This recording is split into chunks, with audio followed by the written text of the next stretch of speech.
یہ ہمارا بھائی موسیس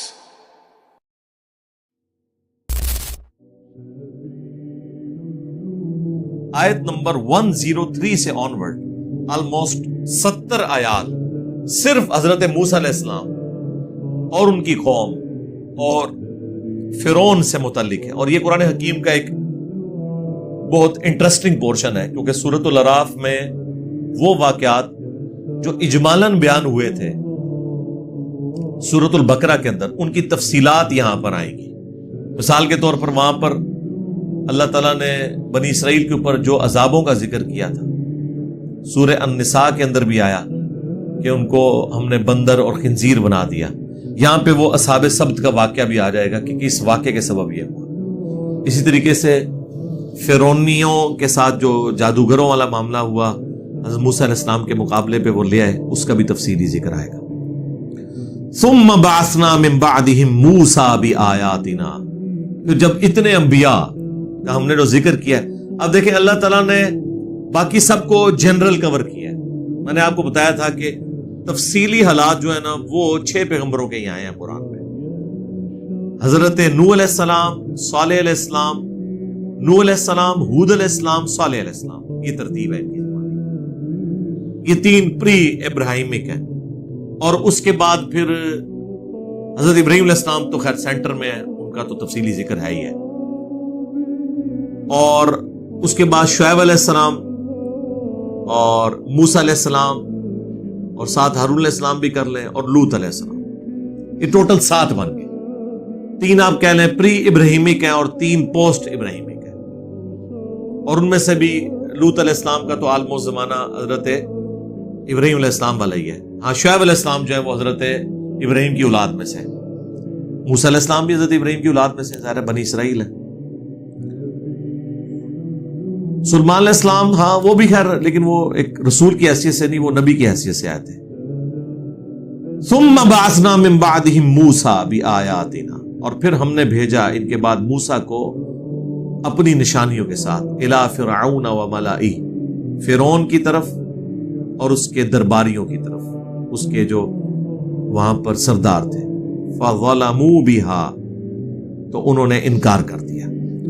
فانظر کیف کان عاقبۃ المفسدین، تو دیکھو پھر کیسا انجام ہوا ان فساد برپا کرنے والوں کا. وقال موسیٰ، اور موسیٰ علیہ السلام نے کہا، یا فرعون، اے فرعون، انی رسول من رب العالمین، بے شک میں رسول ہوں اس رب کی طرف سے جو تمام جہانوں کا پالنے والا ہے. حقیق علی اللہ اقول علی اللہ الا الحق، اور یہ مجھ پر واجب ہے کہ میں اللہ کے بارے میں کوئی بات ایسی نہ کروں مگر یہ کہ وہ حق پر مبنی ہو. یعنی میں بالکل سچ بولوں گا، جو کچھ میں تمہیں وعید سناؤں گا میں اللہ کی طرف سے سنا رہا ہوں اور یہ بالکل سچ ہوگی. اسی طریقے سے قد جئتکم ببینۃ من ربکم، بے شک میں تمہارے رب کی طرف سے تمہارے پاس روشن دلیل لے کر آیا ہوں. اور وہ ظاہر ہے کہ باقی جگہوں پر آیا ہے اس کا ذکر، سورہ طٰہٰ کے اندر، سورۃ القصص کے اندر. ایٹ دا اسپاٹ جب فرعون نے پوچھا کہ ہاں جی کیا لے کے آئے ہو، تو انہوں نے اپنا جو عصا تھا وہ زمین پر پھینکا اور وہ اتنا بڑا سانپ بن گیا. ان کا یہ ایک تو یہ ہے معجزہ، اور دوسرا وہ انہوں نے اپنا ہاتھ یوں بغل سے نکالا تو وہ سورج کی طرح روشن ہو جاتا تھا. آرٹ بھی نہیں کوئی کر سکتا، کوئی لائٹ بھی لے تو وہ کتنی روشن ہوگی، وہ بھی ہاتھ میں ہوگی، لیکن ہاتھ میں سے روشنی نکلنا. اسی چیزوں کے اوپر پھر وہ ہالی ووڈ نے فلمیں بنائی ہوئی ہیں نا، آپ دیکھتے ہیں نا، کبھی انگوٹھی میں سے روشنی نکل رہی ہے، کبھی ہاتھ میں سے نکل رہی ہے. وہ ظاہر ہے ساری وہ اسرائیلی روایتوں سے وہ پھر اسی سے کانسیپٹ حاصل کرتے ہیں. تو یہ ایٹ دا اسپاٹ 2 معجزات دکھائے. اس کا ذکر یہاں پہ بھی آ جائے گا. اور ڈیمانڈ کی کہ میں یہ جو معجزات لے کے آیا ہوں اس کے اگینسٹ میری ایک ڈیمانڈ ہے، فَأَرْسِلْ مَعِيَ بَنِي إِسْرَائِيل، بنی اسرائیل کو میرے ساتھ جانا. یہ بنی اسرائیل شفٹ ہوئے تھے حضرت یوسف علیہ السلام کے زمانے میں، آپ کو پتا ہے.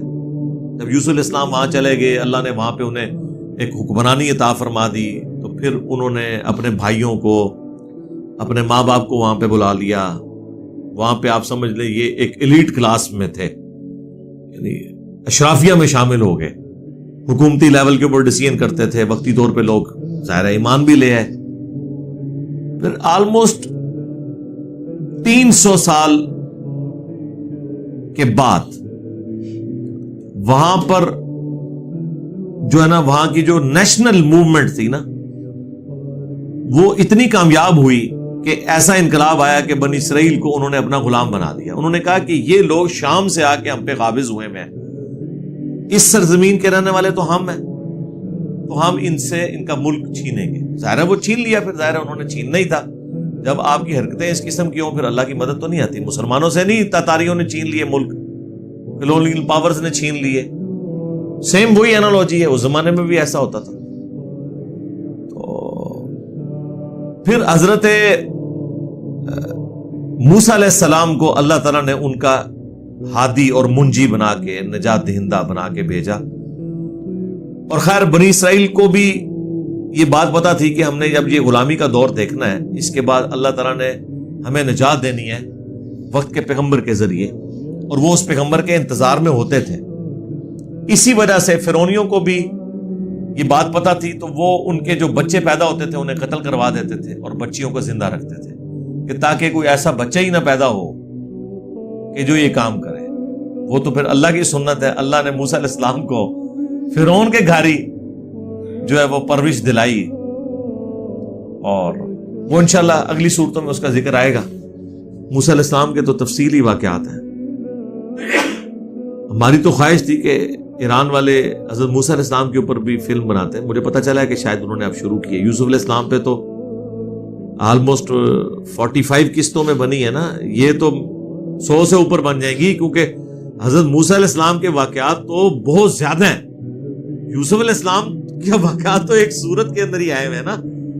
موسیٰ علیہ السلام کی تو صرف پیدائش سے اگر آپ شروع کریں تو اس کے اوپر ان کی جوانی تک پہنچتے ہوئے پھر بنی اسرائیل کے ساتھ جو جو معاملات ہوئے۔ ویسے 10 کمانڈمنٹس ایک فلم ہالی ووڈ والوں نے بنائی ہوئی ہے، ایک بےہودہ سی، اس میں اتنے تفصیل، لیکن چند ایک واقعات انہوں نے اس میں فلمائے ہیں، لیکن اس میں چونکہ اسرائیلیات کی بنیاد کے اوپر ہے، اس میں کچھ واقعات ٹھیک بھی ہیں کچھ غلط بھی ہیں۔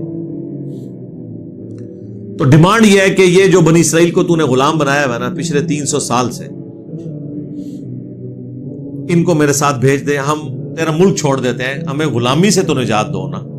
ملک چھوڑ جاتے ہیں، ہم اپنی سرزمین شام میں چلے جائیں گے جو ہمارے ابا جی کا مسکن تھا، حضرت ابراہیم علیہ السلام کا۔ ہم یہ بھی نہیں کہتے کہ تم ہمیں اپنا ملک دے دو، ٹھیک ہے اتنا عرصہ مہمان نوازی کی، مصر کے لوگوں نے ہمیں اکوموڈیٹ کیا، لیکن ظاہر ہے ان کو تو مفت کے غلام ملے ہوئے تھے، کون غلام چھوڑتا ہے؟ تو تیار نہیں ہوئے یہ غلام چھوڑنے کے لیے۔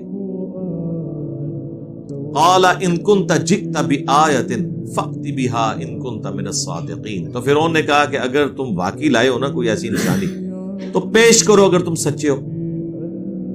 اچھا اب یہ فرعون کے لیے حضرت موسیٰ علیہ السلام کوئی ایسی شخصیت نہیں ہے جن کو وہ نہیں جانتا، اور جب یہ موسیٰ علیہ السلام اس وقت آئے نا، اس وقت جو فرعون تھا وہ اس بڑے فرعون کا بیٹا تھا جس نے حضرت موسیٰ علیہ السلام کی پرورش کی ہوئی تھی، اور پہلے اس کی کوئی اولاد نہیں تھی، تو موسیٰ علیہ السلام نے ہی فرعون کی سیٹ سنبھالنی تھی، پھر اللہ نے اولاد دے دی اسے۔ لیکن یہ دونوں تھے بھائی، یہ اس وقت جو فرعون ہے یہ چھوٹا بھائی ہے منہ بولے رشتے میں، اور حضرت موسیٰ علیہ السلام اس کے بڑے بھائی ہیں، لہذا وہ رسپیکٹ کا رشتہ بھی اپنی جگہ تھا۔ لیکن ظاہر ہے کہ سیٹ آ جائے تو پھر آپ نہیں دیکھتے، پھر کون کسی کو پوچھتا ہے۔ پاکستان میں بھی یہی ہوتا ہے، آپ کے سامنے بتانے کی ضرورت نہیں ہے، سیٹ کے پیچھے جو ہے وہ لوگ پھر بھائیوں کو بھی دھوکہ دے جاتے ہیں۔ پرائم منسٹرشپ کون چھوڑتا ہے جی؟ تو فرعون نے کہا کہ اگر تم سچے ہو نا تو نشانی لے کر آؤ۔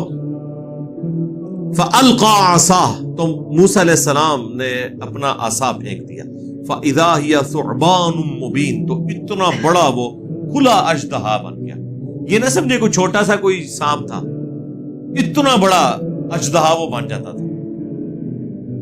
اب مجھے بتائیں یہ اتنی بڑی چیز دیکھ کے اور پھر اس سے بڑھ کر کے دوبارہ ہاتھ لگائیں اور دوبارہ وہ لاٹھی بن جائے، سرکار یہ تو سائنس میں پاسبل ہی نہیں ہے کہ پلانٹ کنگڈم اینیمل کنگڈم میں بدل جائے اور پھر اینیمل کنگڈم پلانٹ کنگڈم میں بدل جائے. اینیمل میں سے کوئی اینیمل نکل آئے تو ایک علیحدہ بات ہے, وہ تو ہو رہا ہے, لیکن درخت میں سے اور پھر دوبارہ وہ لاٹھی بن جائے, لکڑی میں کنورٹ ہو جائے.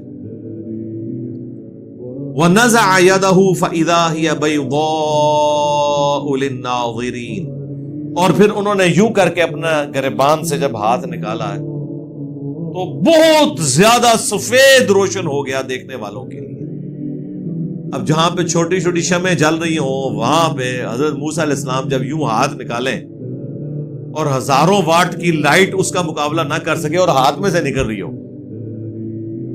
تو یہ دو بڑے معجزات تھے. اس کے علاوہ بھی معجزات تھے وہ جو ان پہ تکلیفیں آئیں, ان پہ مینڈکوں کا عذاب آیا, جوؤں کا عذاب آیا, خون کا عذاب آیا, ہنڈیا میں سے خون نکل آتا تھا, وہ آگے سورۃ الاعراف میں ہی آئے گا. قال الملأ من قوم فرعون ان هذا لساحر علیم, تو کہنے لگی قوم فرعون کی یہ تو بڑا ماہر جادوگر ہے بھائی. دیکھو جب گیر الٹا لگا ہوا ہو, جادوگروں کا کردار یہ ہوتا ہے کہ وہ اس کے بدلے یہ کہہ رہے ہوتے ہیں کہ یار میری قوم کو جانے دو, اللہ پر ایمان لاؤ. جادوگر تو کہتے ہیں کہ عالی جناب یہ کرتب ہم نے کیا, اب ہمیں اتنی اشرفیوں سے نوازیں اس کے عوض. جادوگروں کا تو کردار ہی ڈیفرنٹ ہوتا ہے, وہ تو دنیاوی منفعت حاصل کرتے ہیں, جبکہ پیغمبر جب معجزات دکھاتے ہیں وہ کوئی منفعت نہیں لیتے, الٹا کہتے ہیں مجھے تمہاری آخرت کی فکر ہے, اللہ پر ایمان لاؤ, گاڈ اورینٹڈ ہو جاؤ. یرید ان یخرجکم من ارضکم, یہ چاہتا ہے کہ تمہیں نکال دے تمہارے ملک سے. فماذا تأمرون, تو اب تم کیا مشورہ دیتے ہو؟ اب فرعون کو تو اپنی کرسی ظاہر ہلتی ہوئی نظر آ گئی, اس کی کانپے ٹانگنا شروع ہوگی کہ یہ تو بڑا خطرناک معاملہ ہونے والا ہے. تو اس نے اپنے وہ سارے واریوں کو کہا کہ بھی اب کیا مشورہ دیتے ہو؟ یہ تو اس چکر میں ہے کہ تمہاری بھی چودراہٹ ختم کرے, تمہاری پوسٹیں چھین جائیں, وزارتیں چھین جائیں. حالانکہ مجھے بتائیں کہ مطلب حضرت موسیٰ علیہ السلام نے یہ کہا تھا کہ تم اپنی حکومت میرے والے کر دو. انہوں نے کہا ہم جا رہے ہیں تمہیں چھوڑ کے, بس بنی اسرائیل جو ہیں یہ ہمارے والے کرو, جو تم نے غلام بنائے ہوئے ہیں, تم اپنے معاملات, تمہارا ملک ہے, اپنا پکاؤ کھاؤ اگاؤ. اتنی زرخیز زمین, دریائے نیل جو دنیا پہ ایک اللہ تعالیٰ کا زندہ معجزہ ہے, آج تک ایسا دریا کوئی نہیں ہے. تو تمہیں اللہ نے دیا ہوا, تم اللہ کی نعمتوں سے لطف اندوز ہو. اب مجھے بتائیں کہیں موسیٰ علیہ السلام نے یہ کہا ہے کہ میں تیری سیٹ پہ بیٹھنا چاہ رہا ہوں؟ اس نے دیکھے خود سے مطلب نکال لیا. سیم ایٹیچیوڈ مولویوں کا یہی ہے. مطلب ہم نے پورے اخلاص کے ساتھ قرآن و سنت کی دعوت شروع کی, اے جی اپنا فرقہ بنانا چاہتا ہے, حالانکہ بول کے بھی کہا کہ نہیں فرقہ نہیں بنانا. یہ میں آپ کو مینٹالٹی بتا رہا ہوں, سیم مینٹالٹی ہے. آپ بول کے کہ چندہ نہیں دینا, نہیں ہے ہوں کہہ رہے ہیں دیکھنا ایک دن آئے گا لوے گا. ہم کہتے ہیں جب فرقے بنتے ہیں تو ایک دوسرے کے پیچھے آپ لوگ نمازیں نہیں پڑھتے ہیں, چندہ بک الگ کرتے ہیں, مسجدیں الگ کرتے ہیں. ہم نے تو مسجد کوئی نہیں بنائی ہے, نہ بنانی ہے, ہم آپ کے پیچھے نماز نہیں, ایک دن آئے گا بنائیں گے. سرکار 15 سال تک گزر چلے نا, اور کتنا انتظار کرنا ہے؟ ایٹ لیسٹ 14 سال تو ہو چکے ہیں, 2008 سے اب 2022 ہے. تو پیغمبروں کے ساتھ بھی ان کا ایٹیچیوڈ یہی ہوتا ہے. تو آج جو پیغمبروں کی دعوت پیش کرے گا تو یہ اس کے ساتھ وہی حشر کریں گے جو یہ ہمارے پیغمبروں کے ساتھ کیا کرتے تھے. تو اب وہ کہہ رہا ہے کہ بتاؤ پھر کیا مشورہ دیتے ہو؟ اب انہوں نے وہی مشورہ دیا کہ ٹھیک ہے اگر جادوگری ہے تو پھر میچ ڈلوا لیتے ہیں. جب جادوگر, ہم اس سے تگڑے جادوگر بلوا لیں گے تو ظاہر ہے کہ لوگوں کے سامنے یہ اس کو شکست ہو جائے گی, لوگ اس کی بات کو توجہ سے نہیں سنیں گے. قالوا ارجہ, تو وہ کہنے لگے کہ تھوڑی دیر آپ رک جائیں, اسے مہلت دیں موسیٰ کو نا, وَأَخَا, اور اس کے بھائی کو, وہ بھی ساتھ ہی تھے حضرت ہارون علیہ السلام. کچھ عرصے کی مہلت مانگ لیں کہ ٹھیک ہے یار تم نے جو یہ چیز رکھی ہے نا, ہم اس کے اوپر غور و تفکر کرتے ہیں. وَأَرْسِلْ فِي الْمَدَائِنِ حَاشِرِينَ, اور مختلف شہروں میں نا اپنے ہرکارے بھیج دو. يَأْتُوكَ بِكُلِّ سَاحِرٍ عَلِيمٍ, تاکہ وہ ماہر جادوگر تمہارے لیے لے آئیں. تھوڑا سا ٹائم مانگ لو, پھر ہم ان کے ساتھ میچ ڈال لیں گے. وَجَاءَ السَّحَرَةُ فِرْعَوْنَ, تو آئے جادوگر اکٹھے ہو کر فرعون کے پاس, یعنی وہ پوری سلطنت سے جادوگر اکٹھے کیے گئے. قالوا ان لنا لاجرا ان كنا نحن الغالبین. تو وہ جادوگر کہنے لگے کہ یقیناً اگر ہم آج کامیاب ہوئے اور موسیٰ پر غالب آ گئے تو پھر ہمیں انعام تو پھر اسی حساب سے ملے گا نا. دیکھ لیا میں نے آپ کہا تھا کردار، یہ جادوگروں کا کردار ہوتا ہے کہ آتے ہی کہہ رہے ہیں کہ سرکار کام سے بلایا جائے، پھر دیکھ لینا سارے آپ کی بادشاہت بچا رہے ہیں، آپ کی وزارتیں بچا رہے ہیں، آپ کا ملک بچا رہے ہیں، تو پھر انعام بھی اسی حساب سے ہی ہوگا. قالوا نعم، اس نے کہا ہاں جی کوئی شک ہی نہیں ہے، دولت کے دانے آپ پر کھول دیے جائیں گے. وَإِنَّكُمْ لَمِنَ الْمُقَرَّبِينَ، بلکہ تم ہمارے خاص مقربین میں، بارگاہ میں، یعنی آپ یہ جیسے سمجھ لیں کہ اگر یہ وہ دو ہے نا، ایک وفاقی وزیر ہوتا ہے، ایک وزیر مملکت ہوتا ہے، وہ اس کو اسسٹ کر رہا ہوتا ہے، تو آپ ہمارے خاص اسپیشل وزراء میں شامل کر لیے جائیں گے، درباریوں میں شامل ہو جائیں گے کہ یہ وہ لوگ ہیں کہ جنہوں نے کنٹریبیوٹ کیا تھا. کیا بات ہے جی. اب کس نے سوچا تھا کہ ان کی قسمت میں ہدایت لکھی ہوئی ہے جو لڑنے آئے ہیں. یہی اللہ کی سنت ہے کہ اللہ تعالی جہاں سے کسی کا گمان بھی نہیں ہوتا وہاں سے اپنے معاملات، اور یہ بھی اللہ کے ایک زندہ معجزہ ہی ہوتا ہے. یعنی آخری پیغمبر اللہ تعالیٰ نے یونان میں نہیں بھیجا، انڈیا میں نہیں بھیجا، ایران میں نہیں بھیجا، رومز میں نہیں بھیجا، جو اس وقت کی سب سے زیادہ سیولائزڈ اور انٹیلیجنشیا شمار کیا جاتے تھے، بدوؤں میں بھیجا جو ان پڑھ لوگ تھے، تاکہ اللہ تعالیٰ نبی اسلام کی ذات کو زندہ معجزہ بنائے کہ یہ سسٹم کی آؤٹ پٹ نہیں ہے بلکہ یہ شخصیت معجزانہ ہے. اس سسٹم میں سے تو یہ ایسے لوگ نکل نہیں سکتے تھے، اور یہ ہمیشہ اللہ تعالیٰ ایسا کرتا ہے اپنے دین کے لیے، ہمیشہ وہاں سے اپنے بندوں کو اٹھاتا ہے جہاں کسی نے سوچا بھی نہیں ہو. اب جب جادوگر فرعون کے دربار میں پیش ہوئے ہیں تو میں نے پہلے بھی عرض کیا تھا کہ جو شخص یہ معجزہ دکھا رہا ہے اللہ تعالیٰ کے اذن سے، اس کے پیغمبر ہونے کی سب سے بڑی دلیل یہ ہے کہ پیغمبر معجزے کے اگینسٹ کبھی بھی دنیاوی منفعت نہیں کسی سے طلب کرتا. وہی اللہ نے یہاں پہ چیز ہائی لائٹ کی ہے کہ جیسے ہی جادوگروں کو بلایا گیا تو دیکھیں انہوں نے آتے ہی کیا ڈیمانڈ رکھ دی ہے. اعوذ باللہ من الشیطان الرجیم، بسم اللہ الرحمن الرحیم. آیت نمبر 113 میں وَجَاءَ السَّحَرَةُ فِرْعَوْنَ، اور جب آئے جادوگر فرعون کے دربار میں، قالوا ان لنا لاجرا ان كنا نحن الغالبین، تو انہوں نے کہا یقیناً آج تو ہمیں بہت بڑا معاوضہ ملنے والا ہے، بہت بڑی جزا ملنے والی ہے اگر آج ہم غالب آ گئے. اسپیشل گیسٹ ہیں ہم آپ کے، اور اتنے بڑے کام کے لیے آپ نے ہمیں بلایا ہے. قال نعم، اس نے کہا کیوں نہیں، ایسا ہی ہے. وَإِنَّكُمْ لَمِنَ الْمُقَرَّبِينَ، نہ صرف تمہیں انعام ملے گا، تم میرے قریبی لوگوں میں شامل ہو جاؤ گے. یہ کردار تھا جادوگروں کا. ظاہر ہے انہوں نے کرتب دکھا کے معاوضہ ہی طلب کرنا تھا. پیغمبر معجزہ دکھانے کے بعد معاوضہ نہیں طلب کرتا، بلکہ وہ یہ کہتا ہے کہ میرا اجر میرے اللہ کے حضور پکا ہے، میں تمہاری آخرت کی فکر میں. اب یہاں پر ایک عقل مندی کی جادوگروں نے، میں سمجھتا ہوں یہی عقل مندی ان کے لیے سبب بن گئی کہ اللہ نے اسے ان کو سب کو ایمان کی دولت سے سرفراز فرما دیا. وہ عقل مندی کیا تھی کہ انہوں نے کرٹسی کے اندر آ کر، اب مقابلہ ہونے لگا تو ظاہر ہے پہلے ایک نے کرتب دکھانا ہے پھر دوسرے نے، وہ تو اسے کرتب ہی سمجھ رہے تھے، تو انہوں نے کرٹسی میں موسیٰ علیہ السلام سے کہا قالوا یا موسیٰ، انہوں نے کہا اے موسیٰ اما ان تلقیا، کیا تم پہلے وہ کرتب دکھاؤ گے اپنی لاٹھی کو ڈال کے؟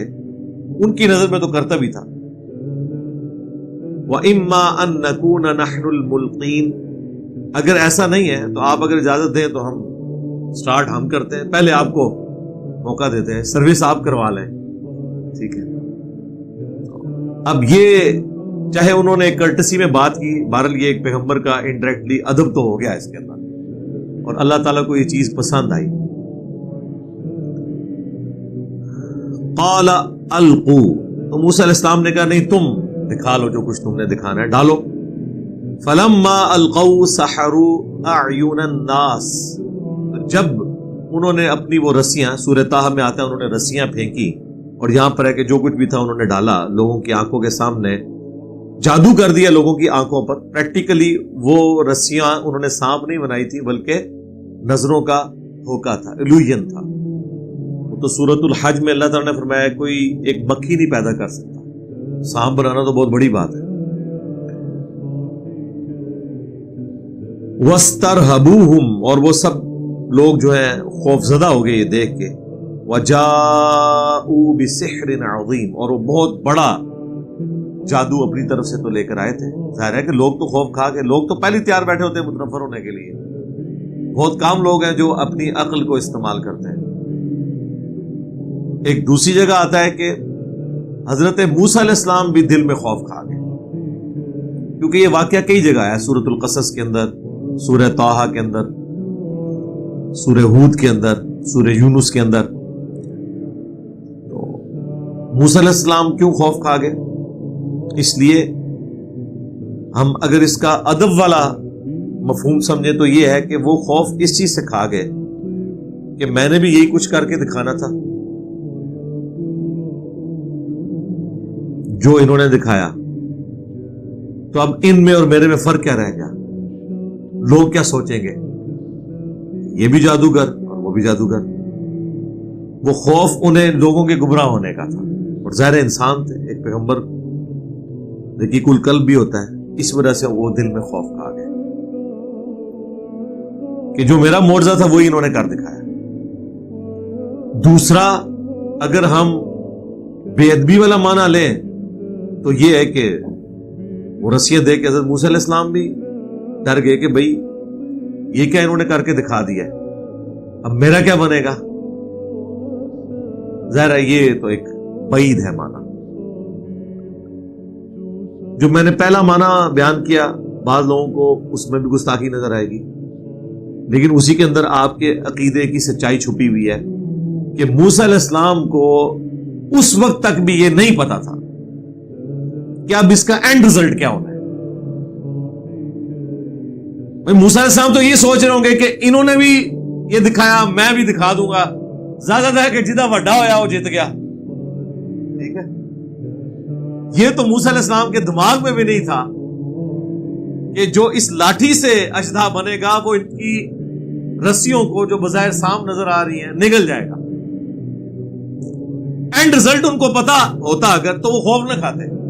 آپ خود سوچیں نا، اگر ان کو یہ کانفیڈنس ہوتا کہ میں بھی آسا پھینکوں گا 2 منٹ میں، ان کو جس طرح مجھے کانفیڈنس ہوتا ہے کہ ہاں لے آؤ ذرا کوڑا دے دما لی دیس تے ہنے میں تھوڑا رفع دین سٹارٹ کرانا. ہم گھبراتے ہیں، خوف کھاتے ہیں کوئی ہمیں گھوڑوں کے دموں والی حدیث دکھائے. ہمیں پتا ہوتا ہے کہ یہی ٹرننگ پوائنٹ ہے جب ہم بتائیں گے کہ اسلام پھیرتے وقت ہاتھ اٹھانے کا ذکر تھا، اس بندے نے یہیں سے رخ لیدن شروع کر دینا ہے، یا نہ بھی کیا اس کی درگڑ تو ہم بنائیں گے. اب ہونا تو چاہیے تھا کہ موسیٰ علیہ السلام کو اگر یہ بات پتا ہوتی کہ میرے اس لاٹھی نے ان کے ساری رسیاں کھا جانی ہیں تو وہ تو بڑے خوش ہوتے، دل میں خوف تو نہ کھاتے. وہ کہتے آئے ہو نا ان کا ابو تک کو تو نہ کرنا کیا. اس کا مطلب ہے ان کا کوئی اختیار نہیں تھا اس معجزے کے اوپر. یہی معجزے اور کرامت کے حوالے سے ہمارا عقیدہ ہے کہ جو دکھا رہا ہوتا ہے اس کے کوئی اختیار میں نہیں ہوتا. اللہ تعالیٰ جتنا چاہتا ہے، جس کے لیے چاہتا ہے وہ جاری فرماتا ہے. خوف اس لیے کھایا نا جی. اب اللہ تعالیٰ نے یہاں پر تو اس خوف کا ذکر نہیں کیا، لیکن سورہ طٰہٰ کے اندر باقی صورتوں میں ذکر کیا. تو اللہ تعالیٰ فرماتا ہے وَأَوْحَيْنَا إِلَىٰ مُوسَىٰ، تو اس وقت ہم نے موسیٰ کو وحی کر دی. اب یہ وحی کی ضرورت اسی لیے پیش آئی ہے کہ اللہ تعالیٰ کو یہ پتا چل گیا کہ موسیٰ علیہ السلام گھبرا گئے، اب ان کو تسلی دے. ورنہ آلریڈی موسیٰ علیہ السلام کو اللہ نے یہ تو اذن دیا تھا کہ وہ لاٹھی پھینک دیتے مان جاتا. تو کیا وحی کی؟ ان القی عصاک، کہ پھینک تو بھی اپنا عصا. فاذا هي تلقف ما يأفكون، وہ فوراً نگلنے لگا جو فریب انہوں نے بنا رکھا تھا. جیسے ہی انہوں نے پھینکا تو وہ صرف ان کی تو رسیاں سانپ نظر آئی نا، کچھ کر نہیں رہی تھی.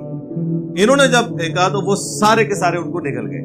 تو اب یہ ایک ڈومیننسی تھی کہ یہ پریکٹیکلی اگر سپوز جادو بھی تھا تو یہ والا جادو جیت گیا جس نے دوسرے کو ختم کر دیا. عام لوگوں نے تو یہی سمجھا ہوگا کہ یہ چھوٹا جادوگر اور وہ بڑا جادوگر. فرعونیوں نے یہی سمجھا. یہ نہیں ہوا کہ ساروں نے وہاں پہ کلمہ پڑھنا شروع کر دیا. لیکن جادوگروں کو پتا چل گیا کہ یہ جادوگر نہیں ہے. اس کی وجہ یہ ہے کہ وہ تو نظروں کا دھوکہ تھا، اور جو کچھ موسیٰ علیہ السلام کے اس عصا نے کیا وہ فزیکل کر دیا تھا، کیونکہ وہ رسیاں کھا گیا. اس کے بعد دوبارہ موسیٰ علیہ السلام نے پکڑا، وہ عصا بن گیا، وہ ساری چیزیں غائب ہو گئی.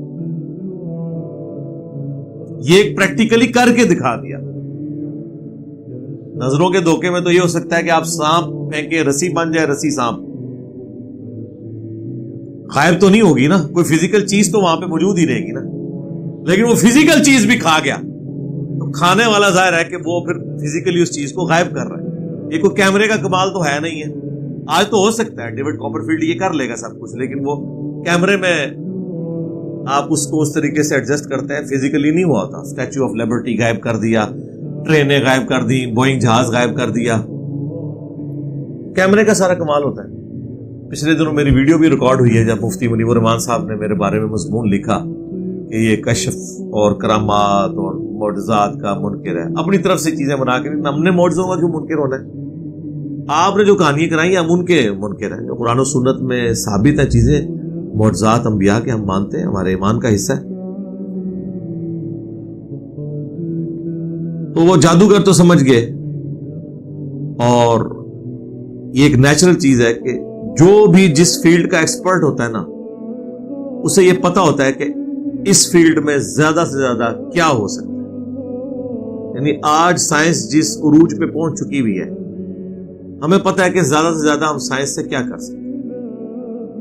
یعنی یہ نہیں ہو سکتا کہ کسی کے آنکھ کے ڈھیلے ہم نکال لیں اور اس کی جگہ ہم یہاں مٹی رکھیں اور ہاتھ پھیریں تو آنکھ بن جائے گی. اگر یہ کوئی کر کے دکھا دیتا ہے تو ظاہر ہے یہ پیغمبر کر سکتا ہے یا خدا کر سکتا ہے، تیسرا تو کوئی بندہ نہیں کر سکتا. حضرت عیسیٰ علیہ السلام کرتے تھے نا. آج بھی یہ میڈیکل سائنس کے ذریعے یہ چیز پاسبل نہیں ہوگی. اسی طریقے سے میڈیکل سائنس ہڈی کو جوڑنے کے لیے آپ کو وہ سیدھا کر کے اس کے اوپر پلستر باندھ دیں گے، لیکن بہرحال اس کا جو کیورنگ پیریڈ ہے ایک 6 سے 8 یا 10 ہفتے، اس کے بعد ہی کچھ نہ کچھ اس کا جوائنٹ بنے گا. یہ تو امپاسبل ہے کہ کسی آرتھوپیڈک سرجن کے پاس آپ پنڈلی کی ٹوٹی ہوئی ہڈی لے جائیں اور وہ کہے جی صاحب لات سیدھی کرو، ہاتھ پھیرے اور بالکل دوبارہ سے وہ کھڑا ہو جائے. اگر یہ ہو جاتا ہے تو ظاہر ہے کہ دیکھنے والوں کو پتہ چل جائے گا، بلکہ سب سے پہلے تو وہ ڈاکٹر کلمہ پڑھ لے گا کہ یار یہ بندہ جو ہے نا وہ کوئی عام انسان نہیں ہے، ایسا پاسبل ہی نہیں. جادو میں بھی کچھ پاسبل نہیں ہوتا، آپ کی نظروں پہ دھوکہ کیا جاتا ہے. لیکن ونس جب ایک بندے کی ہڈی جڑ گئی اور وہ چلنا شروع ہو گیا تو اب یہ جادو تو نہیں ہے، یہ تو فزیکلی وہ چل رہا ہے نا، اس کو تو نہیں آپ کہہ سکتے جادو ہے. بس وہی بات ہے کہ جادوگروں کو پتا چل گیا کہ یہ اللہ کے پیغمبر ہیں، کیونکہ جادو سے یہ کچھ نہیں ہو سکتا. ہر فیلڈ کا ایکسپرٹ اپنی فیلڈ کے ایپیکس کو، چوٹی کو جانتا ہے کہ اس سے اوپر آگے جانا ناممکن ہے. وہی ہوا. فوقع الحق، تو ثابت ہو گیا حق، وبطل ما كانوا يعملون، اور باطل ہو گیا وہ تمام جو ان جادوگروں نے کیا. فغلبوا هنالك وانقلبوا صاغرين، تو فرعونی مغلوب ہو گئے اور وہاں بھرے مجمع میں ذلیل و خوار ہو گئے لوگوں کے سامنے. کیا عزت رہ گئی تھی مجھے بتائیں آپ پہلے. اتنی محنت سے اتنے ہائی ریٹس کے اوپر بندے ہائر کیے، ٹھیک ہے، اور ایک بندے نے جناب اب ہونا تو چاہیے تھا، اب کرتا نا مقابلہ. وَأُلْقِيَ السَّحَرَةُ سَاجِدِينَ، تو گرا دیے گئے جادوگر سجدے میں. اب یہ گرا دیے گئے ان معنوں میں ہے کہ ان کے پاس کوئی چارہ نہیں رہا، بے اختیار جسے کہتے ہیں نا، وہ گر پڑے سجدے میں. قَالُوا آمَنَّا بِرَبِّ الْعَالَمِينَ، اور کہنے لگے ہم تو ایمان لے آئے اس رب پر جو سارے جہانوں کا پالنے والا ہے. رب موسیٰ و ہارون، جو رب ہے موسیٰ کا اور ہارون کا. قال فرعون، اب فرعون کہنے لگا آمنتم بہ قبل ان آذن لکم، کیا تم ایمان لے آئے ہو موسیٰ کے اوپر اس سے پہلے کہ تم مجھ سے اجازت لو؟ میری اجازت کے بغیر تم نے اپنا دین مذہب چینج کر لیا. اب مجھے بتائیں، جس نے اپنی آنکھوں سے بخاری مسلم میں نماز کا طریقہ پڑھ لیا، اب اسے کوئی دیوبندیوں کا مفتی کہتا ہے میری اجازت کے بغیر تو نے رفع دین شروع کر دیا، تو کیا کہے گا؟ یار تیری اجازت میں نے کیا لینی ہے، میں اندھا ہوں، مجھے نہیں نظر آ رہا کیا ہو رہا ہے۔ یہاں پہ بھی ان جادوگروں کو جب اس نے کہا کہ تم لوگوں نے میری اجازت کے بغیر ہی کلمہ پڑھ لیا، اب دیکھیں کیسا پینترا اس نے بدلا ہے۔ ان ھذا لمکر مکرتموہ فی المدینہ، بے شک یہ ایک فریب ہے جو تم سب نے مل کر دیا ہے پورے شہر کے لوگوں کو۔ یعنی بجائے یہ کہ وہ حق بات قبول کرتے، الٹا ان جادوگروں کو جو ایمان لے آئے، فرعون نے یہ کہنا شروع کر دیا کہ تم نے اور موسیٰ نے مل کے سارا ڈرامہ کیا ہے کہ ایک چھوٹا جادو دکھائے گا، دوسرا بڑا دکھائے گا، یوں دھاگ بیٹھ جائے گی اور پھر ہم جو ہے اس ملک پہ قبضہ کر لیں گے۔ کیسا پینترا بدل لیا۔ اب مجھے بتائیں یہ جملہ بولنے سے کیا جادوگروں نے ان کے مذہب میں واپس آ جانا تھا؟ وہ تو اور پکے ہو گئے نا۔ یعنی جس طرح جب یہ میرے اوپر الزام لگا رہے ہوتے ہیں یہ قادیانی ہے یا اسے یہود و نصارہ سے فنڈنگ آتی ہے، تو مجھے تو خود پتا ہے نا کہ مجھے نہیں آتی فنڈنگ، تو اس طرح کرنے سے کیا میں اپنے ارادے میں کمزور ہو جاؤں گا؟ میں تو مزید مضبوط ہو جاؤں گا کہ میرا جو خیال تھا کہ علماء اور فرقوں کے ماننے والے یہ لوگ 2 نمبر ہیں، جھوٹے ہیں، بے ایمان لوگ ہیں، یہ اپنی غلط باتوں کو صحیح ثابت کرنے کے لیے کسی بھی وقت کسی پہ کوئی الزام لگا دیتے ہیں۔ ایک بیسک اخلاقیات جو ایک کافر میں موجود ہے وہ بھی ان کے اندر موجود نہیں ہے، میرا ایمان اور پکا ہو جاتا ہے کہ ہی جھوٹے۔ اس طرح جادوگروں کو تو پتا چل گیا کہ یار یہ تو واقعی یہ فراڈی ہے فرعون، کہ ہمیں تو پتا بھی نہیں تھا، اس نے ہمیں بلایا، ہم تو موسیٰ کو جانتے بھی نہیں تھے۔ اور اب یہ کہہ رہا ہے کہ موسیٰ نے اور ان جادوگروں نے مل کے ایک ٹوپی ڈرامہ کیا ہے جس کے ذریعے لوگوں کو یہاں سے نکال دیا جائے اور اس ملک پہ قبضہ کر لیں۔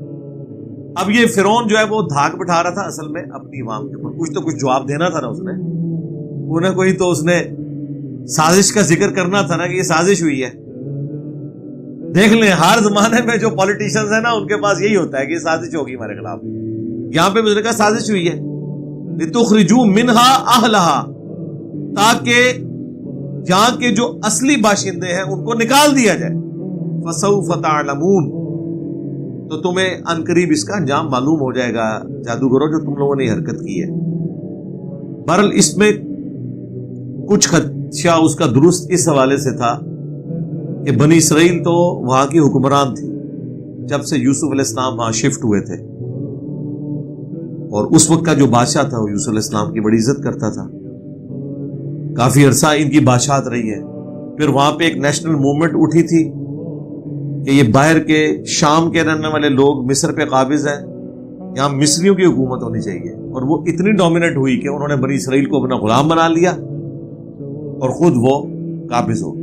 اب چونکہ تاریخ میں یہ ہو چکا ہوا تھا، اور یہ جب موسیٰ علیہ السلام دعوت پیش کر رہے ہیں اس سے 300 سال پہلے فرعونیوں کی یعنی مصر کے لوکل لوگوں کی حکومت آئی تھی، اس سے پہلے بنی اسرائیل حاکم، اور اب وہ غلام تھے، تو خطرہ تو لگا رہتا ہے نا کہ یہ غلام دوبارہ سے بادشاہت کے لیے کوشش نہ کریں، جس طرح آج بھی کافروں کو خطرہ ہوتا ہے کہ دنیا پہ انہوں نے حکومت کی ہے، کہ کوئی چنگاری بھڑک ہی نہ اٹھے اور دوبارہ سے کہیں کہ ہم تو حکمران رہے ہیں دنیا میں اور ہم نے دوبارہ سے حکومت حاصل کرنی ہے۔ تو خدشہ تو اس کو بھی لگا ہوا تھا، اس لیے اس نے کہا کہ تاکہ تم لوگوں کو تمہارے علاقوں سے نکال دیں گے اور خود قبضہ کر لیں۔ لَأُقَطِّعَنَّ أَيْدِيَكُمْ، میں ضرور بالضرور کٹوا دوں گا تمہارے ہاتھ، وَأَرْجُلَكُمْ مِنْ خِلَافٍ، اور پاؤں مخالف سمت کے، یعنی دایاں ہاتھ اور بایاں پاؤں، یا بایاں ہاتھ اور دایاں پاؤں۔ یہ مخالف سمت کے اس لیے کاٹے جاتے تھے کہ وہ پھر بندہ کسی کام جگہ رہتا ہی نہیں، کیونکہ آپ دیکھیں جب آپ چلتے ہیں نا تو آپ کا دایاں ہاتھ چلنے کے دوران یا بھاگنے کے دوران یہ بائیں پاؤں کے ساتھ سنکرونائز ہوتا ہے، اور بایاں ہاتھ دائیں پاؤں کے ساتھ سنکرونائز ہو کے چل رہا ہوتا ہے۔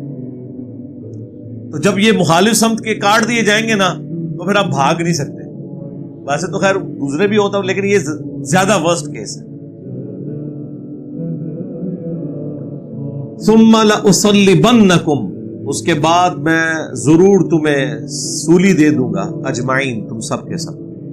اس میں یعنی کسی درخت کے اوپر یوں کیل وغیرہ ٹھوک کے ٹانگ دیتے تھے، پھر ان کے پاؤں کی جو وہ مین بلڈ والی رگ ہے وہ کاٹ دیتے تھے، خون نکلتا رہتا تھا، بلڈ پریشر لاس ہوتا تھا اور بندے کی وہیں پہ ڈیتھ ہو جاتی تھی، اور پھر وہ لاشوں کو لٹکا رہنے دیتے تھے، حتیٰ کہ چیل کوے آ کے وہ لاشیں نوچتے تھے، پھر دیکھنے والوں کے اوپر بڑی روب ڈلتی تھی کہ جی یہ انجام ہوتا ہے۔ حالانکہ جو بندہ مر گیا اس کی بلاز ہے کہ اس کی لاش کے ساتھ کیا ہوتا ہے، یہ تو زندہ بندے کو تکلیف ہوتی ہے۔ اب وہ دیکھیں ایک لمحے میں ان جادوگروں کا ایمان کتنا مضبوط ہو گیا ہے۔ قالوا انا الی ربنا منقلبون، تو انہوں نے کہا ہمیں تو کوئی پرواہ نہیں، بے شک ہم نے ویسے بھی تو لوٹ کے اپنے رب کے پاس ہی جانا ہے، یعنی موت تو آنی ہے، کل نہیں تو آج، اپنے ٹائم سے پہلے نہیں آئے گی، اور جب آنی ہے اس سے لیٹ نہیں آئے گی۔ ظاہر ہے ان کا ایگزٹ دنیا سے ایسے ہی لکھا ہوا تھا، دنیا میں کوئی زندہ بھی رہ لے تو کتنا عرصہ، الٹیمیٹلی تو اسے مرنا ہی ہے، اور اگر کسی کو یہ یقین ہو کہ مرتے ہی جنت مل جاتی تو سرکار ہر بندہ مرنے کے لیے تیار ہو جائے، بشرطے کہ یہ کسی پیغمبر کی طرف سے گارنٹی مل جائے، ہر بندہ مرنے کے لیے تیار ہے۔ جو مرنے کے لیے تیار نہیں ہوتے وہ اس لیے وہ کہتے ہیں تھوڑی یاشی اور کر لیں ادھر، اور پھر مرنے سے پہلے تیاری کر لیں گے، تھوڑا ٹائم لگ جائے۔ ورنہ یقین کریں دنیا میں جتنے لوگ مفلسی کی زندگی گزار رہے ہیں، مشکل زندگی گزار رہے ہیں، غربت کی زندگی گزار رہے ہیں، ان سے آج آپ پوچھیں نا کہ مرتے ہی جنت ملے گی، یہ اللہ کی طرف سے سرٹیفکیٹ آیا ہے، لیکن یہ ظاہر ہے کہ ایکسپوز کرنے کے لیے تو وقت کا پیغمبر موجود نہیں ہے، سارے مرنے کے لیے تیار ہو رہے ہیں۔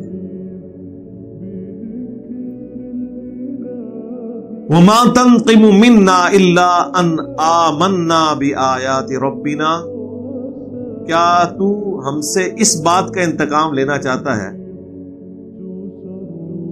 صرف اس بات کا کہ ہم ایمان لے آئے بِآيَاتِ رَبِّنَا، اپنے رب کی آیات کے اوپر، لَمَّا جَاءَتْنَا، جبکہ وہ ہمارے پاس آ گئی، اتنا کھلا معجزہ، پیغمبر کو دیکھ لیا، اس کی کامیابی ہمارے اوپر ہم نے دیکھ لی، اس کے بعد ہم کس طریقے سے، کس جسٹیفیکیشن پہ پیغمبر کا یا اللہ کا انکار کر سکتے ہیں؟ اس کے بعد انہوں نے پھر اللہ کے حضور دعا کی۔ یہ اس چیز کے اندر ترغیب ہے کہ انسان جتنے مرضی کانفیڈنس لیول کے اوپر ہو، بہرحال رجوع الی اللہ ہی لانا چاہیے، اللہ ہی صبر دیتا ہے، تکلیف سے نکلنے کا راستہ اللہ تعالی کی مدد کا حصول ہے۔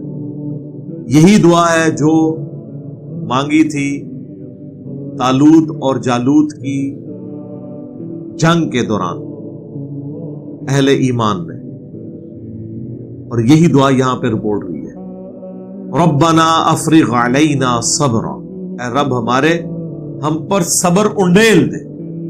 الفاظ دیکھیں، یعنی تھوڑا صبر نہیں، نہلا دے ہمیں صبر کے اندر، اتنا زیادہ صبر ہمارے اوپر ڈال دے، یعنی ہمیں توفیق دے، وتوفنا مسلمین، اور ہمیں اس حال میں موت دینا کہ ہم سر تسلیم خم کیے ہوئے ہوں، تیری نافرمانی میں نہ مرے بلکہ تیرے تابع فرمان ہو کر مرے۔ ولا تموتن الا وانتم مسلمون، جو آیا ربنا افرغ علینا صبرا وتوفنا مسلمین، آمین۔ وقال الملأ من قوم فرعون، بہرحال خیر اس وقت تو یہ سارا معاملہ ظاہر ہو گیا، معاملات سیٹل ہو گئے اس حوالے سے کہ وہ مجمع چھٹ گیا۔ اب بعد میں ظاہر میٹنگ تو ہوئی ہوگی، اتنی بڑی بےعزتی ہوئی ہے ساری پبلک کے سامنے، تو جو سردار تھے، یعنی وہاں کے آپ سمجھ لیں وفاقی وزیر، صوبائی وزیر، جو بڑے بڑے پوسٹوں والے تھے فرعون کی قوم میں سے، وقال الملأ من قوم فرعون، کہا ان سرداروں نے جو قوم فرعون سے تھے، اتذر موسیٰ وقومہ لیفسدوا فی الارض، کیا آپ اسی طرح چھوڑے رکھیں گے موسیٰ کو اور اس کی قوم کو کہ زمین میں فساد مچائے؟ فساد کیا بیچاروں نے کیا ہے، غلام ہے یار، کیا انہوں نے فساد کرنا ہے؟ فساد یہ ہے کہ بےزتی ہو رہی ہے ساڑی۔ میں نے آپ کو پچھلی دفعہ بتایا تھا کہ اس وقت جو فرعون بیٹھا ہوا تھا نا، یہ موسیٰ علیہ السلام کا چھوٹا بھائی تھا، کیونکہ موسیٰ علیہ السلام کی پرورش جس فرعون نے کی تھی نا، وہ تو مر چکا تھا، اور موسیٰ علیہ السلام ظاہر ایک لے پالک تھے اس حوالے سے، پوری تفصیل سورۃ القصص میں آئے گی. تو اس کے بعد فرعون کی اپنی اولاد بھی ہو گئی، اور یہ فرعون جو اس وقت بیٹھا تھا جس کا موسیٰ علیہ السلام سے ٹاکرا ہوا، یہ موسیٰ علیہ السلام کا بھائی تھا، منہ بولا بھائی کہہ لیں، چھوٹا تھا. اور ظاہر دونوں ہی ایک ایلیٹ خاندان میں پلے بڑے تھے. موسیٰ علیہ السلام کے ساتھ ٹریٹمنٹ وہ غلاموں والا کر بھی نہیں سکتے تھے، عزت تھی، پھر نظروں میں تھوڑی شرم و یا تو بارل ہوتی ہے جو بھی کر لے. تو اس کی کوشش یہی تھی کہ ٹھیک ہے یار ویل لیفٹ کرو معاملے کو، ایک بار ذلت کاٹ لی ہے تو اب زیادہ ان کو دبائیں گے تو ظاہر ہے کہ وہ 6 لاکھ تھے، بغاوت پہ آتے تو کچھ نہ کچھ تو ہو سکتا تھا. لیکن وہ سردار کہہ رہے ہیں کہ سرکار یہ تو سارے دیکھا دیکھی باغی ہو جائیں گے، کیا آپ موسیٰ کو اور اس کی قوم کو یعنی بنی اسرائیل کو چھوڑے رکھیں گے؟ لیفسدوا فی الارض، کہ یہ زمین میں فساد کریں، ویذرک وآلہتک، اور تجھے اور تیرے آلہہ کو چھوڑ دیں اور اس ایک خدا کی عبادت شروع کر دیں. اچھا، اس سے یہ بات پتہ چلی کہ فرعونی بھی جھوٹے خداؤں کے ماننے والے تھے. اپنی جو پرستش کرواتا تھا وہ اس حوالے سے کہ وہ ان خداؤں کا زمین پہ نمائندہ ہے، لیکن خود بھی وہ خداؤں کو مانتا تھا جو جھوٹے خدا انہوں نے گھڑے ہوئے تھے.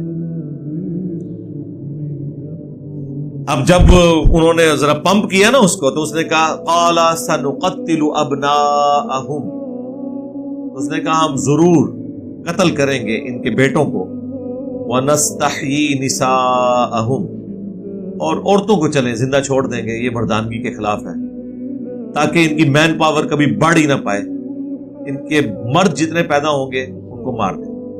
وَإِنَّا فَوْقَهُمْ قَاهِرُونَ، اور بے شک ہم ان کے اوپر غالب تو ہیں ہی، ہمارے غلام ہیں، ان کی کیا مجال ہے. یہ دوسرا موقع تھا بنی اسرائیل کی ہسٹری میں کہ جب ان کے بچوں کو قتل کیا گیا. اس سے پہلے اس فرعون کے باپ نے کیا تھا، جب اس کو اس کے نجومیوں نے، اور ظاہر نجومیوں نے بھی کچھ شیطان نے بات ڈال دی، کچھ الہامی کتابوں میں بھی تھا کہ ایک بنی اسرائیل میں ایک منجی اور ہادی کے طور پہ ایک شخص آئے گا جو فرعون کی حکومت کو ختم کر کے بنی اسرائیل کو نجات دے گا. تو اسے یہ ڈر تھا کہ وہ ہوگا بنی اسرائیل میں سے، تو وہ بنی اسرائیل کے بچوں کو قتل کروا دیا کرتا تھا.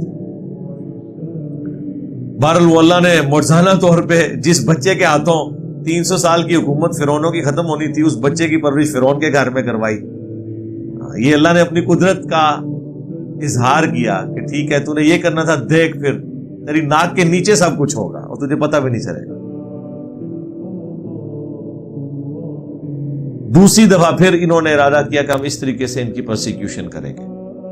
قال موسیٰ، تو اب موسیٰ علیہ السلام نے کہا لقومی، اپنی قوم سے، استعینوا باللہ، مدد طلب کرو اللہ سے، واصبروا، اور صبر کرو.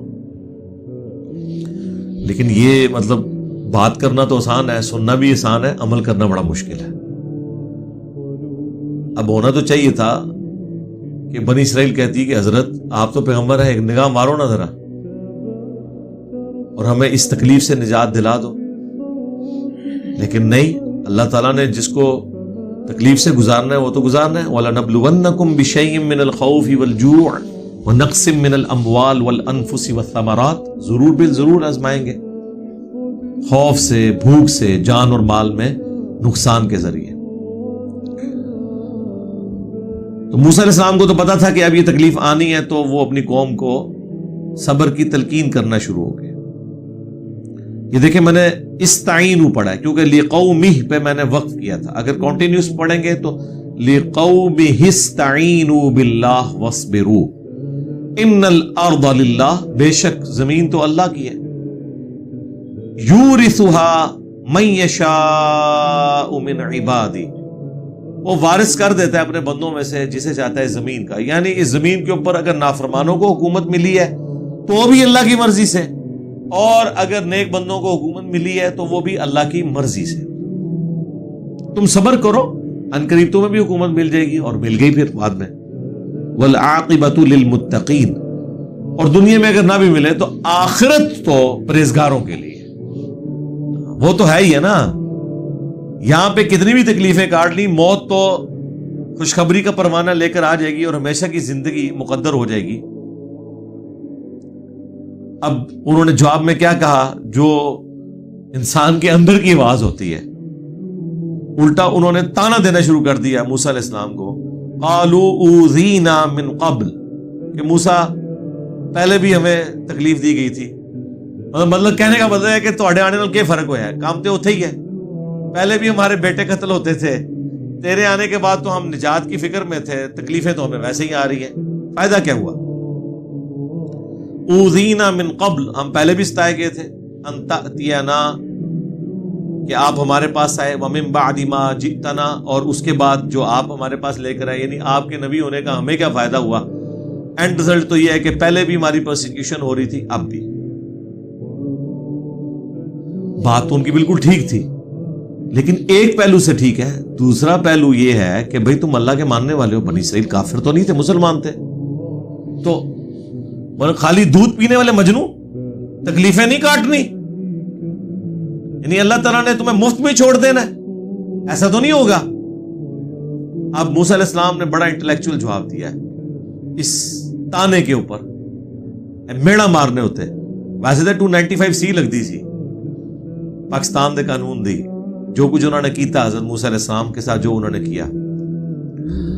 قال عسى ربكم ان يهلك عدوكم، انہوں نے کہا کوئی بعید نہیں ہے کہ ان قریب اللہ تعالیٰ تمہارے دشمن کو ہلاک کر دے، وَيَسْتَخْلِفَكُمْ فِي الْأَرْضِ، اور تمہیں زمین میں اپنا خلیفہ بنا دے، یعنی حکومت چھین کے تمہیں دے دے، جس طرح آج وہ حکمران ہے کل تم حکمران بن جاؤ۔ اور آگے انہوں نے وہی بات کی جو ان کو کرنی چاہیے تھی، جو ان کے مزاج کی تھی، فَيَنْظُرَ كَيْفَ تَعْمَلُونَ، پھر اللہ دیکھ لے گا بھی تسی کہڑے گل کراندے ہو، انہوں نے کام پایا ہی ہے نا، ان کو حکومت ملی تو انہوں نے تو چند چڑھایا، تمہیں بھی حکومت مل جائے گی، پتہ چل جائے گا کہ تم کیا مال کرتے ہو۔ اور آپ کو پتہ ہے پھر انہوں نے کیا کیا؟ حکومت ملنے سے پہلے ہی موسیٰ علیہ السلام چند دنوں کے لیے کوہ طور پہ گئے، 70,000 یہودی جو صحابہ تھے حضرت موسیٰ کے، مرتد ہو گئے ایک بچڑے کو خدا بنا کے، تو دیکھ لیا نا، حکومت سے پہلے ہی مرتد ہو گئے۔ پھر قرآن میں ان کی سزا آئی کہ ہر قبیلہ اپنے رسپیکٹیو مرتدین کو قتل کرے گا۔ موسیٰ علیہ السلام نے ان کو ان کی اوقات یاد کرائی کہ یار بات یہ ہے کہ تکلیف پہلے تھی اب بھی ہے، بالکل جینوین بات ہے، لیکن ظاہر آزمائش تو ہے، تو تھوڑا اور صبر کر لو، تمہیں بھی حکومت ملنے والی، رکو ذرا صبر کرو، یہ وہی بات ہے، تمہارا نمبر بھی آ جائے گا، پتہ چل جائے گا تسی کے چاند چڑھانا ہے۔ تو عنقریب این ممکن ہے اللہ تعالیٰ تمہیں زمین میں حکومت دے دے، خلافت دے دے، اور پھر دیکھے تم کیا کرتے ہو۔ وَلَقَدْ أَخَذْنَا آلَ فِرْعَوْنَ بِالسِّنِينَ، اور بے شک ہم نے پکڑ لیا فرعونیوں کو قحط سالی سے، وَنَقْصٍ مِّنَ الثَّمَرَاتِ، اور پھلوں کی پیداوار میں نقصان سے۔ ظاہر ہے وہ سب سے زرخیز زمین آج تک، یہ تو اللہ کا زندہ معجزہ ہے، دریائے نیل آج بھی دنیا میں زرخیز زمین مصر کی آج تک زرخیز ہے، لعلہم یذکرون، تاکہ وہ نصیحت قبول کریں۔ ظاہر ہے جب آپ کی اکانومی درست ہو تو اللہ بھی آپ کو یاد نہیں آتا، یہ اللہ کی ہمیشہ عادت رہی ہے کہ جب بھی انبیاء کو بھیجتا ہے تو ان قوموں کے اوپر کچھ تکلیفیں آتی ہیں، تکلیفوں کی وجہ سے وہ سیریس لیتے ہیں، آپ کوئی اس کی نجات کی صورت نظر نہیں آتی تو پھر وہ اللہ کی طرف متوجہ ہوتے ہیں، یا اللہ کا پیغمبر ہے اس کی طرف متوجہ ہوتے ہیں کہ حضرت دعا کریں مصیبت ٹل جائے، اور وہ اللہ تعالیٰ جان بوجھ کے کرتا ہے۔ اور یہ نبی علیہ السلام کے کیس میں بھی ہوا، صحیح بخاری میں ہے کہ اللہ تعالیٰ نے مشرکین عرب کو بھی آزمایا، پھر آ کے حضور سے وہ بھی دعائیں کرواتے تھے، پھر حضور کی دعا کی برکت سے وقتی طور پہ تکلیف ٹل بھی جاتی تھی، لیکن ایمان پھر بھی کو نہیں لاتے تھے۔ اب آج کے زمانے میں آپ سوچ رہے ہوں گے کہ کیسے ممکن ہے، سرکار آج بھی ہے، آپ لوگوں کو ذرا قرآن بخاری مسلم کھول کے بتا دیں، ٹاس سے مس نہیں ہوتے، سوائے وہ کہ جن کی قسمت میں ہدایت لکھی ہوتی ہے اور وہ ہدایت لینا چاہتے ہیں، ادروائز کوئی فرق نہیں پڑتا کسی کو، پورا قرآن گزار دیں، 100 نوافل پڑھیں گے، ہر رکعت میں پڑھیں گے ایاک نعبد و ایاک نستعین، لیکن صبح فجر کے بعد دربار پہ حاضری دے کے بابے سے بھی مانگے، وہ پڑھنے میں کوئی فرق نہیں پڑا، کیونکہ جب وہ اپنے آپ کو چینج ہی نہیں کرنا چاہ رہے، جیسے وہ یہودی کہتے تھے کہ ہمارے دلوں پر غلاف چڑھے ہوئے، ہم پہ کوئی بات اثر نہیں کرتی، تو اللہ تعالیٰ ماتا غلاف نہیں لعنت پئی ہے تواڈے تے، یہی جواب دینا چاہیے کہ لعنتی ہو اس بات کے اوپر خوش ہو رہے ہو کہ ہم پہ پیغمبر کی بات اثر نہیں کر رہی ہے اور ہم بڑے مضبوط عقیدے والے ہیں اپنے فاسد عقائد کے اوپر. یہ تو لعنت پڑی ہوئی ہے. تو اللہ تعالیٰ نے قحط سالی اور پھلوں کے نقصان سے آزمایا تاکہ وہ نصیحت قبول کریں. فَإِذَا جَاءَتْهُمُ الْحَسَنَةُ جب ان پہ خوشحالی آتی قَالُوا لَنَا هَذِهِ وہ کہتے ہیں ہم اس کے مستحق ہیں, تھوڑی محنت کی تھی جی اسی, دیکھو نا جی اتنی ایفرٹ پٹ کی ہے تو فصل تو اچھی ہونی چاہیے تھی. وَإِن تُصِبْهُمْ سَيِّئَةٌ اور جب کبھی کوئی تکلیف پہنچتی, کھیت ان کے برباد ہو جاتے یا کوئی کیڑا لگ جاتا, ٹڈی دل آ جاتا, تو کیا کہتے یطیروا بموسیٰ ومن معہ تو کہتے یہ موسیٰ اور اس کے ساتھیوں کی نحوست پڑ گئی ہے معلوم, انہوں نے ہمارے بتوں کو ناراض کیا, انہوں نے ہمارے جھوٹے خداؤں کو ناراض کیا, اس کی وجہ سے مار پڑ گئی ہے. الا آگاہ ہو جاؤ, انما طائرہم عند اللہ یہ جو کچھ بھی اس طرح کی جس کو آپ نحوست کہہ رہے ہو, جو بھی ایسے معاملات ہیں یہ تو صرف اللہ کی طرف سے ہوتے ہیں. وَلَكِنَّ أَكْثَرَهُمْ لَا يَعْلَمُونَ لیکن اکثر لوگ نہیں جانتے. وَقَالُوا مَهْمَا تَأْتِنَا بِهِ مِنْ آيَةٍ وہ کہنے لگے موسیٰ علیہ السلام سے تم جو مرضی معجزہ لے آؤ ہمارے پاس, لِتَسْحَرَنَا بِهَا تاکہ کوئی جادو کر دو ہم پر, فَمَا نَحْنُ لَكَ بِمُؤْمِنِينَ تب بھی ہم تمہاری بات نہیں ماننے والے. یہ ہے پوائنٹ آف نو ریٹرن. جب کوئی اس پوائنٹ پہ پہنچ جائے نا کہ جو مرضی کر لو, ہم نے اپنی اس فرسودہ نظریات اور عقیدے کو نہیں چھوڑنا, تو اس کا مطلب ہے ختم اللہ علی قلوبہم وعلی سمعہم وعلی ابصارہم. اس کا رزلٹ یہ نہیں ہوگا کہ اللہ تعالیٰ بھی آگے سے غصے میں آ جائے گا, اچھا دیکھو ہمیں تو کس طرح سیدھا کرنا. نہیں, دنیا میں اگر آپ کسی کو دھمکی لگائیں نا کہ کر لے جو کچھ کرنا ہی, اور پھر کر کے دستا ہے, لیکن اللہ تعالیٰ سے جب اس طرح کی کوئی گفتگو کرے نا اور اس کے پیغمبر سے کہ ہم نے تیری بات نہیں ماننی جو مرضی کر لے, تو نہ پیغمبر منت مارتا ہے نہ اللہ, بلکہ عذاب آتا ہے کہ ٹھیک ہے. حالانکہ اللہ کے لیے مسئلہ ہے آنے واحد میں سب کو ابو بکر عمر عثمان و علی بناتے ہیں. قرآن میں درجنوں جگہ آیا کہ اگر ہم نے ہدایت ہی دینی ہوتی تو زبردستی تو سب کو دے دیتے, لیکن اللہ کے ہاں یہ بات طے پا چکی ہے کہ میں ضرور بھر دوں گا جہنم کو سرکش جن اور انسانوں سے. یہ اللہ کا بات ہے. اللہم اجرنا من النار آمین. اللہم انا نسألک جنت الفردوس مع النبیین والصدیقین والشہداء والصالحین آمین. تو کہنے لگے جو مرضی کر لے ہم نے نہیں مان لانا. تو اب اللہ تعالیٰ نے پے در پے ان کے اوپر مختلف عذابات بھیجے, اور یہ ایک بڑے یونیک عذاب ہیں جو بنی اسرائیل کے اوپر آئے ہیں, بڑے حیران کن.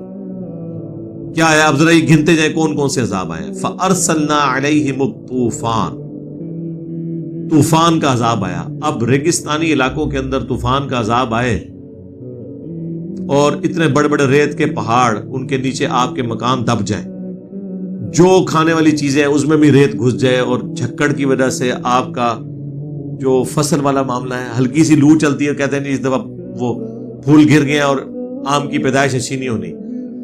حالانکہ ہمارے پاس تو اور ریسورسز بھی ہیں, جن کے پاس لیونگ ریسورسز ہوں ہی یہ, اور طوفان آ جائیں, ان کے درخت گر جائیں, ان کی کھیتیاں برباد ہو جائیں, تو بہت بڑی آزمائش ہے. یہ ان کے اوپر آیا. والجراد اور ٹڈی دل. ٹڈی دل کا تو میرے خیال پاکستانیوں کو پتہ چل گیا ہوگا کس طرح وہ فصلیں کھا جاتی ہیں, پوری پوری فصلیں غائب کر دیتی ہیں. والقمل اور جوئیں پڑ جائیں ہر چیز کے اندر, تو رات کو کس نے سونا ہے اگر آپ کے سر کے بالوں میں جوئیں پڑی ہوئی ہوں, آپ کی چارپائی کے اوپر جو ہے وہ یہ ساری چیزیں چڑھی ہوئی ہوں.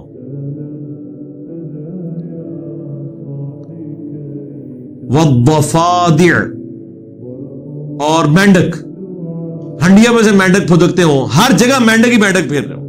ویسے ہی بندے کو کراہت آتی مینڈک کو دیکھ کے. ہے تو باقی جانور بھی ننگے ہوتے ہیں, لیکن وہ تو بالکل ہی ننگے فیل ہو رہا ہوتا ہے, اور اس کی حالت بھی دیکھ کے کراہت آتی جیسے چھپکلی کو دیکھ کے. والدم اور خون کا یہ حال تھا. وہ ہنڈیا پکاتے تھے, کھانے کے لیے بیٹھتے تھے, ہنڈیا کھولی, خون نکلا ہے بیچ میں سے.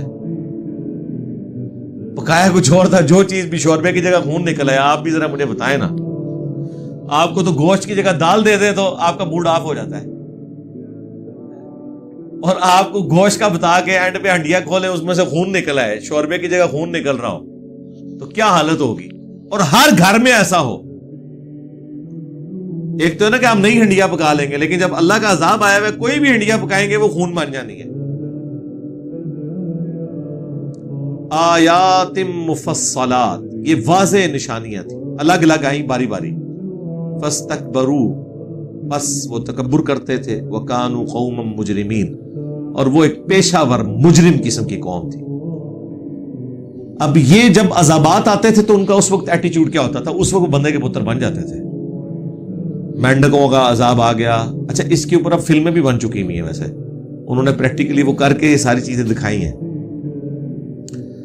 وَلَمَّا وَقَعَ عَلَيْهِمُ الرِّجْسُ، جب ان کے اوپر کوئی عذاب آتا تھا اللہ کی طرف سے، قَالُوا يَا مُوسَى، تو وہ آ کے موسیٰ علیہ السلام سے آ کے دعا کرواتے تھے.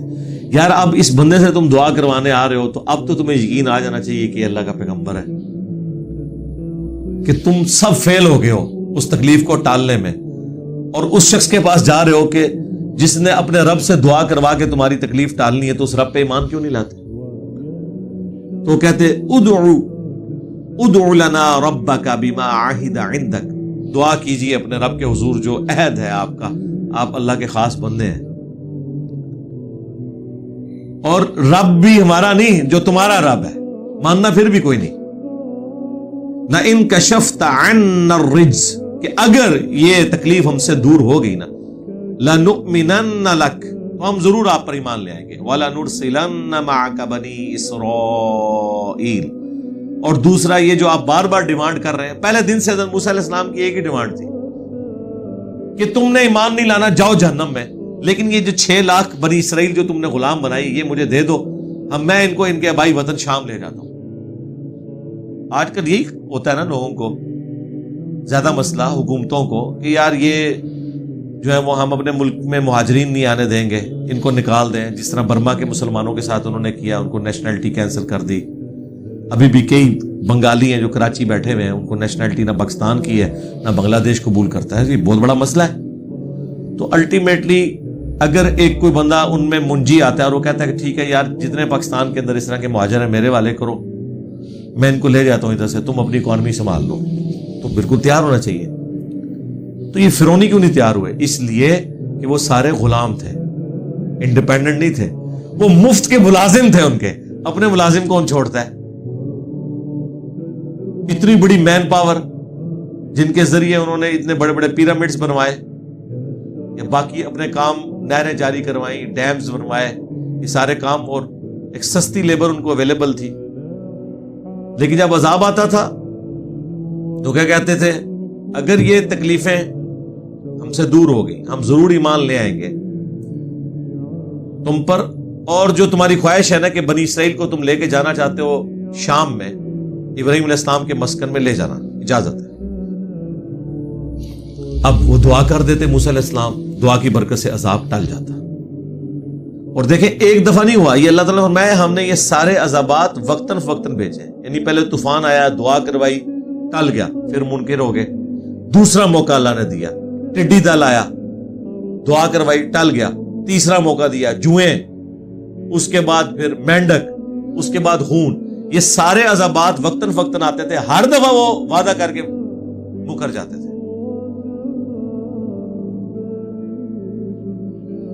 فَلَمَّا كَشَفْنَا عَنْهُمُ الرِّجْزَ، جب ہم دور کر دیتے ان سے وہ عذاب، وہ تکلیف، إِلَىٰ أَجَلٍ، کچھ مقررہ مدت تک کے لیے، کیونکہ اس کے بعد پھر اگلا عذاب آ جاتا. ہم بالغوہ، اس مدت تک کے لیے جس تک کہ وہ پہنچ جائیں، اذا ہم ینکثون، تو وہ پھر وہ وعدہ کر کے اس کو توڑ دیتے. فانتقمنا منہم، پس پھر ہم نے انتقام لیا ان سے. ایک نہیں کتنی دفعہ ڈھیل دی ہے اس کے بعد. فاغرقناہم فی الیم، اور انہیں غرق کر کے رکھ دیا سمندر میں. بانہم کذبوا بآیاتنا، بسبب اس کے کہ وہ آیات، ہماری آیات کو جھٹلایا کرتے تھے. وَكَانُوا عَنْهَا غَافِلِينَ، اور اس سے وہ بالکل غافل ہی رہے. اب یہاں پہ اللہ نے مختصر ذکر کیا ہے، وہ پوری تفصیل سورہ یونس کے اندر آتی ہے کہ جب بنی اسرائیل کو راتوں رات لے کر نکلے حضرت موسیٰ علیہ السلام، تو فرعونیوں نے ان کا پیچھا کیا. اس وقت تو انہیں سمجھ نہیں آئی ہے، ورنہ 6.5 لاکھ کے قریب آپ سمجھ لیں لشکر ہو. 6 لاکھ کا لشکر تھا اور 50 ہزار کے 12 قبائل تھے. اتنا بڑا لشکر لے کے ایک بندہ راتوں رات نکلے تو ہلچل نہیں مچ جاتی یار. ایک محلے میں شفٹنگ ہو رہی ہو تو رات کو کوئی سوتا نہیں ہے، لیکن اللہ نے ان پہ ایسی غفلت تاری، انہیں بعد میں پتا چلا. پھر انہوں نے پیچھا کیا تو وہ مصر سے شام کی طرف آ رہے تھے. اس دوران کچھ سمندری جھیلیں آتی ہیں. اب وہ جھیلیں باقی نہیں رہی، انہی جھیلوں کو جوڑ کے نہر سوئس بنا دی گئی ہے. اتنا ہزاروں کلومیٹر کا سفر ہوتا تھا، افریقہ سے گھوم کے تو آتے تھے. وہ نہر سوئس کی وجہ سے یہ معاملہ حل ہو گیا. تو اس میں سے ہی کوئی سمندری جھیل وہ کراس کر رہے تھے. تو جب وہ سمندری جھیل کے کنارے پہنچے، پھر ساتھیوں نے کہا کہ موسیٰ مر گئے. اب موسیٰ علیہ السلام کیا کریں؟ انہیں تو پتہ ہی نہیں تھا کہ یہ عصا سمندر میں راستہ بھی بنا سکتا ہے، اور یقیناً نہیں بنا سکتا تھا جب تک اللہ کا امر کن نہ ہوتا. تو اللہ تعالیٰ ماتا ہے ہم نے موسیٰ کو وحی کی کہ اسی عصا کو مار. اس سے پہلے موسیٰ علیہ السلام یہی سمجھتے تھے کہ یہ کر سکتا ہے. تو راستہ بنا، اس راستے میں سے نکلے یہ بنی اسرائیل. اب فرعونیوں کی آپ بیوقوفی دیکھیں، اتنا بڑا معجزہ دیکھ کے بھی انہوں نے کوئی عبرت نہیں پکڑی. اور اس سے بڑی بیوقوفی کہ وہ بھی اس میں چل پڑے پیچھے.